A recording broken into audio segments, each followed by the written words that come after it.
is on the move again. Есть и другие соображения. We are doing this to wake the leaders up.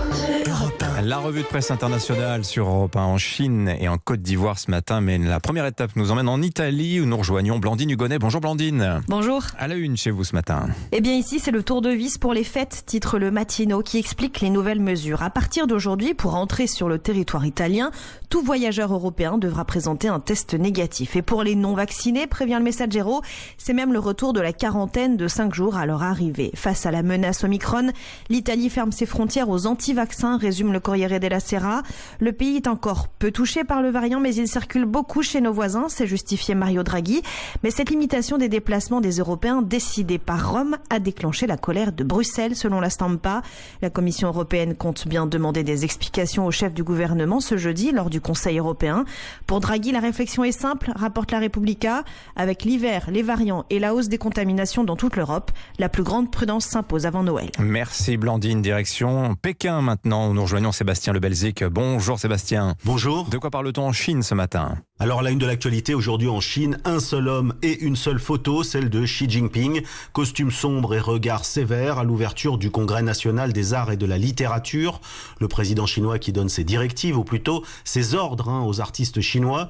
Le quotidien du peuple, mais aussi le Global Times et le China Daily consacrent de longs articles au discours de leur président qui veut des artistes très rouges au diapason du Parti communiste.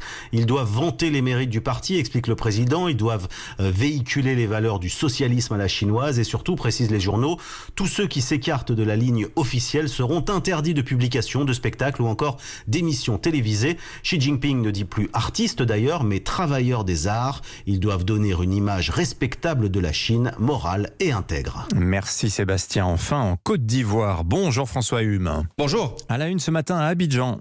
Eh bien, la presse relate depuis plusieurs jours le phénomène dit des congés anticipés. Des milliers d'élèves s'octroient le droit de ne pas participer à la dernière semaine de classe avant Noël et provoquent des troubles pour empêcher quiconque d'assister aux cours. Le démon des congés anticipés est de retour dans les établissements scolaires de Côte d'Ivoire, s'alarme Afrique sur 7. First Mag publie sur son site des vidéos d'affrontements entre la police et des collégiens. 2 élèves délogeurs ont été mis aux arrêts en marge de ces troubles, précise le site du magazine d'information. Coassi parle de faits d'un autre âge au sujet des affrontements entre élèves de différents établissements qui surgissent aussi à cette période. Le ministère de l'Éducation et de l'Alphabétisation avait pourtant lancé une grande campagne de sensibilisation. 0 congé anticipé, rappelle Fraternité Matin, un phénomène récurrent entraînant des violences et son lot d'intimidation, de frustration et d'agression, explique aussi l'Infodrome. Merci François Hume. Allez à suivre sur Europe 1 l'édito Éco.